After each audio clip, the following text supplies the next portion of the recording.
ابھی میں آپ کے سامنے ایک چھوٹا سا کلپ چلاؤں گا.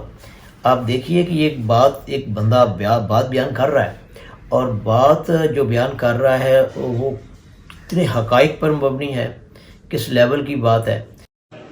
تواڈے سارے کام اللہ کدا ہے، اللہ تو بغیر کوئی کام نہیں ہے. اساں جڑا بابے نے ٹھیکہ لیوا نا کہ ساڈے کول آؤ، ساڈے گٹے گوڈے دباؤ تے ساڈے جیب وچ نوٹ پاؤ تے دربار دے وچ 1000 روپیہ سٹو تے دربار اتنے 10,000 دی چادر پا دیو تے بابے لی تواڈا کام کر دیں. نہ بابیاں تواڈا چادراں چودراں نال پیسے نال کم کوئی نہیں کرنا. پتہ کیوں نہیں کرنا؟ جنہاں نے ساری زندگی کتے نفس دا جنازہ کڈیا تے رب دی گل کیتی، اج جو گلے پے ساڈے تواڈے نوٹاں دے تے نہیں نا محتاج. اے جڑے چادراں چڑھدے نے کئی ساڈے آ کے بڑا خوش ہو کے دستے نے کہ میں 7 شریف جا رہا تے میں 5 لاکھ دی چادر بنوائی ہے تے بعد 6 مہینے لگے نے بنان تے. مینوں ایک دن ایک بندے نے دکھائی سی چادر 7 شریف، کیا میں 6 لاکھ دی بنائی ہے. میں کہوں شہباز قلندر سرکار نو تے تیری چادر دی ضرورت نہیں سی، تے جے اپنے محلے دی کسے دھی دی چادر تے 6 لاکھ نال انتظام کر دیندا تے شہباز کی راضی ہو جائے. تو آپ نے گدی نشین کی بات سن لی. ایک محترم ہے، یہ 65واں ایک اجلاس ہو رہا ہے سالانہ.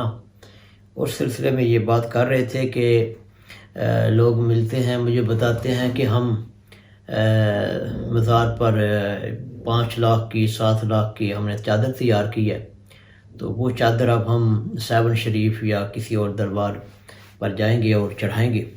تو ان موصوف کا کہنا تھا کہ، اور میں انہیں بولتا ہوں کہ آپ کے اپنے علاقے کے اندر اپنے پڑوس میں کوئی ایسی خاتون، ایسی کوئی بچی جس کی شادی ہونے لگی تھی، اور جس کی شادی صرف اس وجہ سے نہیں ہو رہی تھی کہ اس کے پاس کوئی رقم نہیں تھی، اس کے ماں باپ کے پاس. تو اگر تم یہ چادر ادھر چڑھانے کی بجائے، ان کو تو اس چادر کی ضرورت نہیں ہے، اگر آپ یہ چادر ادھر آپ اس بچی کے لیے یہ چادر یہ پیسہ ادھر لگاتے تو یہ بہتر نہیں تھا کہ اس کے گھر والے بھی خوش ہوتے اور وہ اس کو بڑے اچھے طریقے سے فارغ کر سکتے. اور یہ جو تم اتنی قیمتی چادریں چڑھا رہے ہو ادھر بزرگوں کے درباروں پر، تو اس سے آپ کا کیا لینا دینا ہے؟ اس سے ان جو بزرگ ہیں قبر کے اندر ان کو کیا فائدہ؟ یا جو ادھر مجاور بیٹھے ہوئے ہیں، یہ تو بعد میں وہ چادریں یہاں سے وہ بتا رہے تھے کہ یہاں سے بیچ دی جاتی ہیں بازار کے اندر. تو دیکھنا یہ ہے کہ اصل وجہ یہ ہے کہ ہمارے جو لوگ ہیں، یہ عوام الناس، یہ اتنی زیادہ پڑھی لکھی نہیں ہے. اس میں زیادہ تر پرسنٹیج وہ ہے جو کتاب مقدس کو جنہوں نے سمجھ کر نہیں پڑھا ہوا. عربی زبان تو بہت کم لوگ ایسے ہیں جنہوں نے سیکھی ہوئی ہے، جو عربی زبان سے واقف ہیں. اکثریت ایسی ہے جو قرآن مجید کو بغیر سمجھے، بغیر ترجمے کے پڑھتی ہے. تو اگر قرآن مجید کو سمجھ کر پڑھا جائے گا، اس کو ترجمے کے ساتھ دیکھا جائے گا، تو حقیقت سامنے آ جائے گی.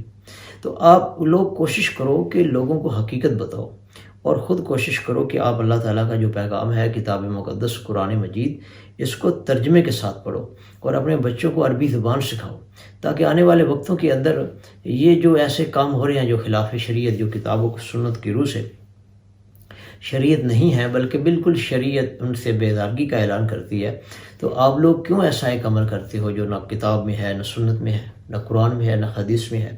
تو خدا را کوشش کیجئے، اپنے بچوں کو عربی زبان سکھائیے اور خود قرآن مجید کو کھول کر دیکھیے اپنی آنکھوں کے ساتھ، اور قرآن مجید کو پڑھیے، سمجھ کر اس سے پڑھیے، اس پر غور فکر کیجئے کہ اللہ تعالیٰ نے اس کے اندر ہمارے لیے کیا پیغام رکھا ہے، کیونکہ ہماری دنیا اور آخرت کی کامیابی قرآن اور حدیث، کتاب و سنت کے اندر ہے. اللہ تعالیٰ ہمارا خاتمہ ایمان پر فرمائے. آمین.